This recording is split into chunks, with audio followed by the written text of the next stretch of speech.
قولي يا حلوي، والله عليكي شو بغار، حتى من الورد الجوري وغصنه الأخضر.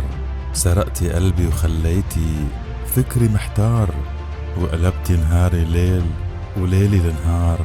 قولي يا حلوي والله ما عاد فيني مري قدام البيت وما تحاكيني، بسحر عيونك يا حلوي دوبتيني وخليتيني لعيونك اكتب أشعار. قولي يا حلوي انتي أحلى هدية، وحبك مثل الناعوسة تغلغل فيي، طيفك دوم مرافقني بالسهرية، وعم انطر دوم قدومك عنا للدار. قولي لأمك قولي جاي لعنا، جايب لي باقة ورد وجايب حنا، بلكي بترضى علينا وبيضحك سنا، وبسميها حماتي وبيحلى المشوار.